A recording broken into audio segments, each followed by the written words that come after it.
Hey guys, I'm Dav, and I'm back with more Total War Warhammer online action. Wulfrik the Wanderer welcomes you. He is going to be leading my force against the Greenskins here.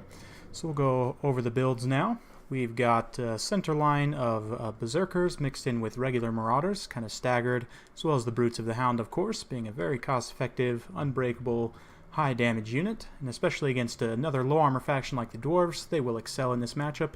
Just in case of Black Orcs or something else heavily armored, we do have a Fimir Fiend, helps under armor. He's also got a few spells, Melkot's Mystifying Miasma, as well as the Pit of Shades, and of course my favorite, map-wide speed buff, 6%. Beautiful. Absolutely beautiful. So we've also got one spear on each flank, as well as one javelin, one here. And we've also got, of course, Wulfrik the Wanderer up on his Mammoth. He's got all his goodies, except for, let's see, he does not have Foe Seeker. So, good stuff. Over here, hidden in the woods, I do have a Skinwolf Werekin, one unit of Norscan Ice Wolves for some fast-moving, frostbite, you know, the ability to pin people down with frostbite and so on. Very good unit overall, great utility. And we do also have the Regiment of Renowned Maws of Savagery, who are pretty much a must-pick in any situation, at least in the current build. So, very, very good stuff. Let's see here. And I believe that's pretty much it for my forces. For my opponent's force, he does have over here these Goblin Wolf Rider Archers, as well in the woods over here. He's got two more Goblin Wolf Rider Archers hidden. Front line is Savage Orcs with Savage Orc Biggins on each flank, looks like, or one here. And the force is indeed led by Wurrzag, the Great Green Prophet, so definitely a cool thematic build. Lots of Savage Orcs. We've got some Savage Orc Air Boys as well. Of course, the Rusty Airs, simply because they are one of the best picks, in my opinion. Very strong. He's also got, let's see, 3 big bosses on foot, so that's very interesting. Not something you see very often at all. Would have much preferred to see them on the Spider. You could even cut this one, and having 2 of them on the Spider I think is better than having 3 of them on foot, because these guys, I mean, they have 360 weapon strength, but only 35 armor and pretty flimsy stats overall. Really not great on foot. At least on the Spider they give you the poison, which is a little better. But anyway, here in the back we've also got Savage Orc Boar Boy Biggins, which is a major mouthful. Not something you see very often, but they do have pretty heavy armor-piercing weapon strength, great charge bonus, as well as having the physical resistance of 30%, only 25 armor, but, you know, overall, they're pretty decent. I've never really found the Savage Orc Boars to be particularly useful in multiplayer, even against, you know, purely infantry faction like the Dwarves. Granted, it's been some time since I've tried them, but it seems like they just trade poorly with other cavalry. They just trade poorly in general because they're really flimsy. But I don't know, maybe give them a try later on, we'll see. These ones, although they do have the bigger and arter trait, do not actually have a bonus versus large, so a little bit misleading there, but something to watch out for. I believe I've covered everything. Yep. Let's kick things into gear. So the order of the day is pretty much to ambush these Wolf Rider Archers so they can't get back onto the Javelins. The Javelins are going to be not hugely important, but they will be able to do quite a bit of damage to these Savage Orcs. Even though they don't have, you know, anti-infantry or armor-piercing, they're anti-large Javelins, but they still do have base 35 over 10 seconds, which is pretty decent, all things considered. So they can still do damage to low-armor targets like Savage Orcs. Definitely good in that matchup. You can see this unit here of Wolf Riders has already been devoured by my heavy wolf squad here. These puny wolves that the goblins are riding are no match for these mutated, terrifying, moldering, it looks like, or maybe they're just a bit bloody. Very, very scary stuff.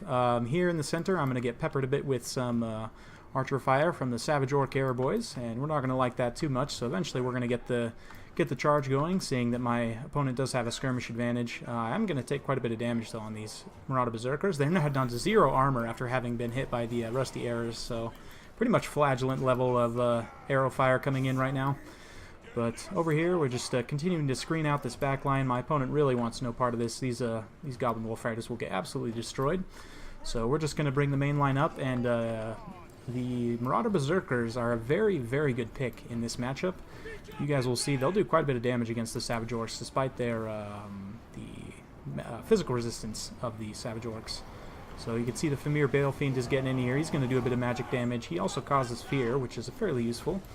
Over here, Wulfrik is pounding into the line here. Did quite a bit of damage on those Savage Orc Biggins, but not exactly a fight he wants to be in. The the Savage Orc Boar Biggins won't do a ton of damage just because they're not anti-large.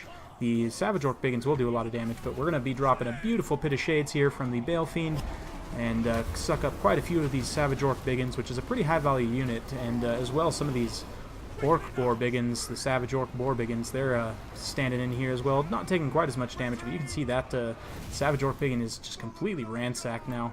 So over here we did get cleaned up by the Savages. In the center we're faring much better. Pulling the Javelins back now, and going to be getting on these Goblin Wolfrider Archers here. They're going to take an absolute shellacking coming in, and yeah, they'll pretty much just rout off, I mean, half their HP in just a couple volleys. Over here, the Marauder Berserkers getting into the back line. A very nice Sea Fang coming through there. I missed that, but getting some decent kills. Wulfrik's up to about 18 kills. We did get back here on these Rusty Arrows. The Brutes of the Hound are chopping them to pieces, and we are going to bring in now the heavy anti-large squad of all these Skin Wolves and the Werekin, as well as the Frostbiting Norscan Ice Wolves. And we're going to be able to fairly well get in here and clean up most of this fight here. Wulfrik was in a bit of trouble there. We're able to spring him loose and take out most of these boars. They've been fairly well savaged, no pun intended, and they're going to be not feeling great. So looking like a foot of Gork coming in here. We're going to try and get out of there, and it completely smashes that unit of Norscan Ice Wolves, but luckily the Maws of Savagery weren't too close. I'd imagine it would do quite a bit of damage to them since they're a higher mass unit, but I actually haven't tested that, so very interesting to see. Not terribly decisive, but we're still able to rout away the big bosses, and Wulfrik's continuing to take a bit of fire here, but the Brutes of the Hound just still being relentless and unbreakable and just continuing to get on these Savage Orc Air Boys. And over here on this flank, things are a bit more chaotic. You can see things are pretty well in my favor now. We're cleaning up a lot of these forces here. We're getting a lot of shattering as well, and Rusty Air is just getting continuously chased off by Marauders. Not too great. And now Wurrzag, has been caught by the heavy squad here, and the Wolves, they're going to be getting in here. All these Werekin, they're going to be tearing him to shreds, absolute shreds. So Wurrzag's not going to like that at all. He's going to hightail it out of there, and at that, the Orcs will shatter. So very fun game. Hope you guys enjoyed watching that. It's an interesting matchup, the Greenskins against Norsca.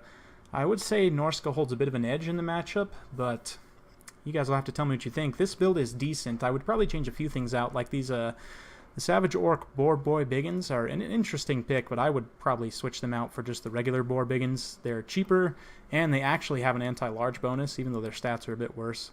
Definitely agree with the pick of the Savage Orcs and the Savage Orc Biggins. I'd probably cut the Savage Orc Air Boys just because they're a bit expensive. Against the Vampires, they're pretty good because they're decent against zombies, but in this matchup, you don't really need to worry about that too much. Much better to cut them and go with something cheaper like some Gobbo missiles, I think. That would allow you to then upgrade these to the Wolfrider Archers, which, I mean, they have comparable combat stats in melee, plus they give you that ranged attack, so in my opinion they're better pretty much in every way than the regular Wolfriders. Decent kills on all these Savages, though. They pretty much cleaned the clock of most of my Marauders, so very good. 35 on Wurrzag isn't too bad. I think most of those were Hounds from that Foot of Gork. But on my side, 76 from Wulfrik the Wanderer on the Mammoth. He took a beating, but he dished out the pain as well. 38 from that Balefiend. It's not too bad with that Pit of Shades. 5 on the Werekin isn't... I mean, he pretty much didn't do a lot, but they mostly just destroyed those boars. 65 on the Marauder Berserkers, 123 on the Brutes of the Hound. Definitely bringing these guys always in this matchup. The Javelins got some decent damage done, pretty much neutralized those Wolfrider Archers. And the Ice Wolves did some great work as well. 82 kills. That's decent. These guys actually have pretty high weapon strength. They come in low unit models, but they have quite high weapon strength, so very impressive work. I definitely like them. And yeah, Maws of Savagery doing what they do. Very fun game overall. Hope you guys enjoyed watching. I know I enjoyed playing it. If you're enjoying the content, please like and subscribe. Trying to grow the channel, so any support I can get from you guys is well appreciated. Thank you very much for watching, and we'll see you next time.